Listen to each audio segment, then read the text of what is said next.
If you have ever walked through Zhouzhuang in the Jiangnan water town, you must have heard this name, Shen Wansan. In folk tales passed down from mouth to mouth, he was a semi-mythical figure who held a treasure basin that could conjure gold out of thin air. Yet beneath the shadow of real history, he was a tragic character reduced to utter insignificance before the giant wheel of the times. Tonight, by the softly flickering firelight, and with this story that requires no great effort to remember, let us step into his real life. We will strip away the absurd myths about magical artifacts, and witness how an ultimate merchant struggled to survive, and ultimately fell in this world. You will see how those fortunes enough to buy an entire city turned out to be so fragile and powerless in the face of supreme imperial power. We will begin from his most painful and humbling moment, showing you the true ending of the wealthiest man during the rise of a dynasty. In the morning and dusk of the Jiangnan water towns, Shen Wansan's figure once stood at the intersection of wealth and power. Tonight, we set aside those bizarre and colorful folk legends to touch the deepest fears and helplessness hidden in the heart of the richest man of the Ming dynasty. Some say he owned a treasure basin, others claim he mastered alchemy. But the moment the imperial edict from Zhuangzhang arrived, all gold and silver turned to dust on the chains of his shackles. Tonight, by the firelight, let us walk into Shen Wansan's turbulent and eventful road of exile. He was once as wealthy as a nation, yet vanished into the mist in his later years. Shen Wansan's story is the ultimate contest between human nature, wealth, and the oppression of the times. Tonight, as we listen to this easy-to-follow tale, through a gentle narration, we shall see through the desolation hidden behind all the prosperity. The starting point of Shen Wansan's legendary yet tragic story does not lie in the grand and luxurious mansions he built in Zhouzhuang, the iconic water town of Jiangnan, but on a bleak, bone-chilling afternoon in the early years of the Han Wu reign, a time when the newly established Ming dynasty was still steeped in the afterglow of war, and the emperor's authority loomed over the land like an unyielding shadow. Shen Wansan knelt prostrate at the foot of Nanjing's imposing city walls, his forehead pressed against the cold, rough stone beneath him. These very walls, grand and majestic beyond measure, had been constructed with his enormous wealth, a display of prosperity so dazzling that it even stoked the smoldering envy of Zhuangzhang, the founding emperor of the Ming dynasty. He had poured out a third of his vast fortune to fund the construction of these fortifications, clinging to a desperate hope that this lavish offering would shield his family from the ruthless bloodshed and unpredictable political storms that plagued the early days of a new dynasty, a time when power struggles and purges were rampant. Yet he had grievously miscalculated the mind of the man who had climbed from the depths of beggary to the imperial throne.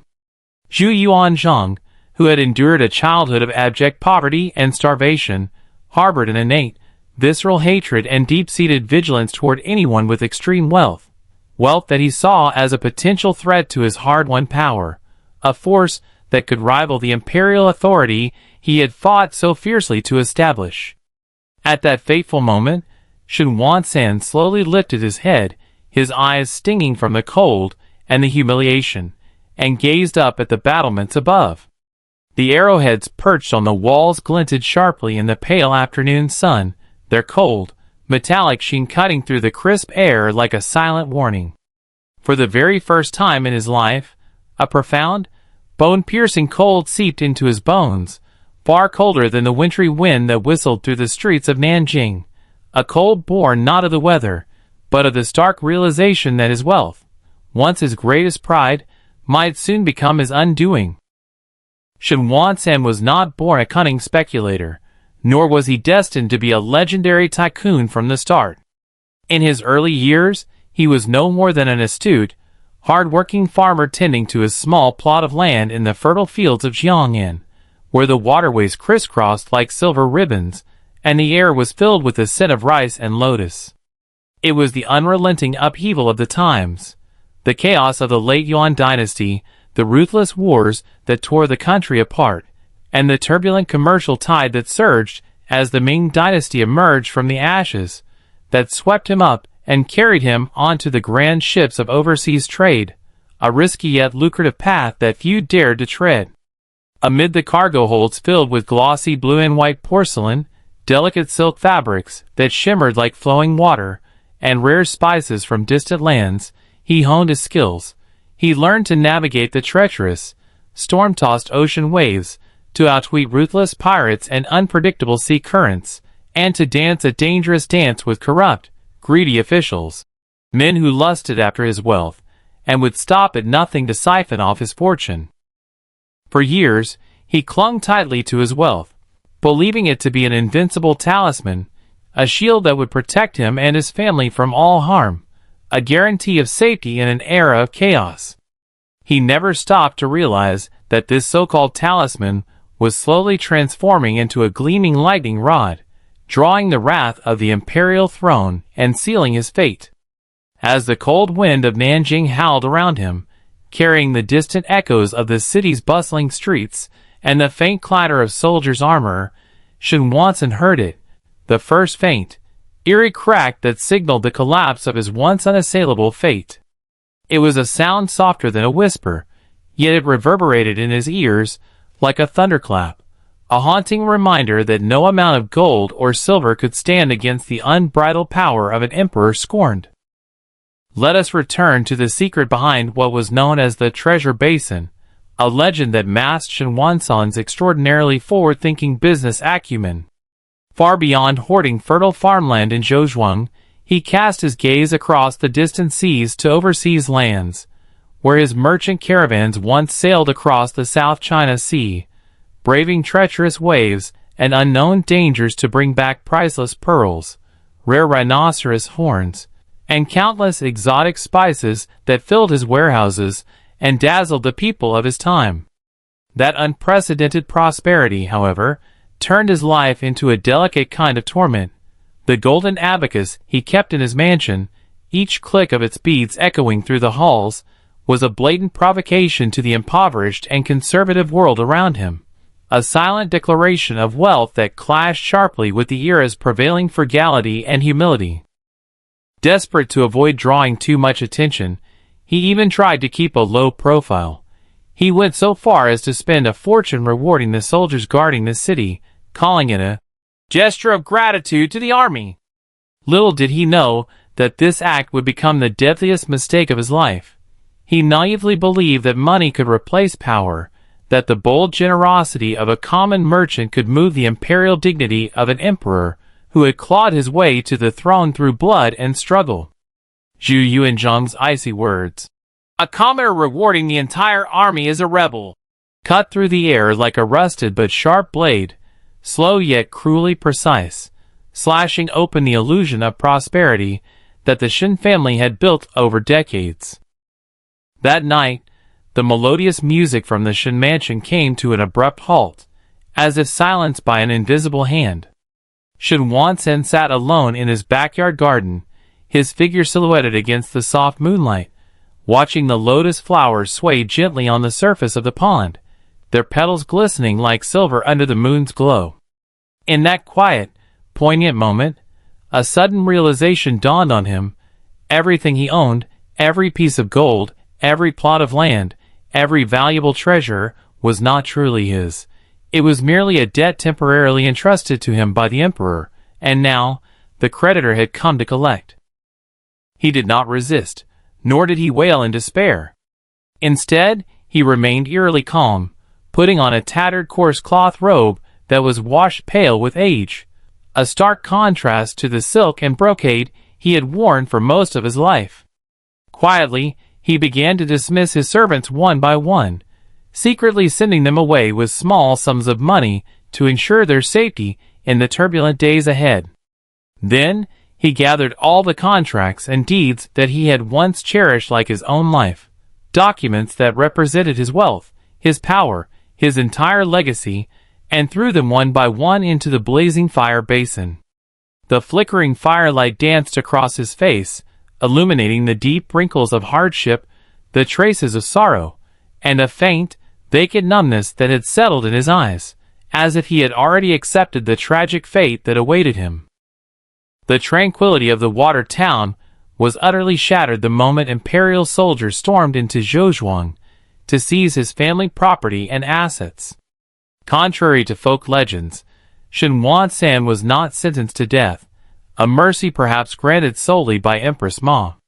Instead, he was condemned to exile in Yunnan, a land so remote and desolate that it barely existed in the common imagination of the Central Plains. In those days, Yunnan was synonymous with miasmatic swamps, venomous mists, and roving wild beasts. For an elderly man who had lived a life of luxury, accustomed to the soft silk brocades and gentle comforts of Jiangnan, this journey across half of China was little more than a death sentence.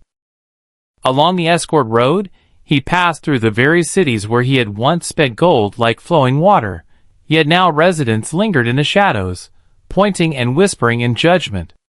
Those merchants and traders who had once begged for a position under his patronage would not even dare to meet his gaze.